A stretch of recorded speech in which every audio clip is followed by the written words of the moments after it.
Vous ne les verrez probablement jamais. Les entendre, encore moins. Les plongeurs de l'armée de terre ont fait vœu de silence. Leur terrain de prédilection, les eaux intérieures. Rivières, lacs, réseaux d'égouts, ces commandos sont spécialisés dans les opérations en eau trouble. La tactique pour un plongeur à l'oxygène, c'est s'insérer dans les fleuves, les rivières en France et sur tous les théâtres d'une manière tactique dans la profondeur pour aller chercher quelque chose à l'insu de l'ennemi ou de quelqu'un. 7 h du matin sur les berges de la Maine, près d'Angers. Ces stagiaires ont presque terminé leur formation. 18 semaines non-stop pour devenir plongeurs et acquérir les bases.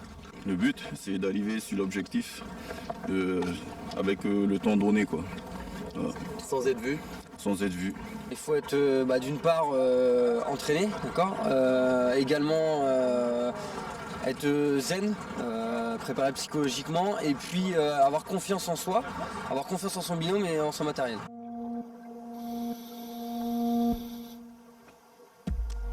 Agrippé à sa planchette de navigation, le plongeur a les yeux rivés sur sa boussole.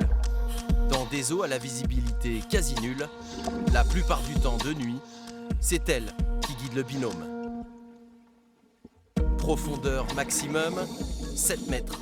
Au-delà, l'oxygène pur respiré dans l'appareil de plongée devient nocif.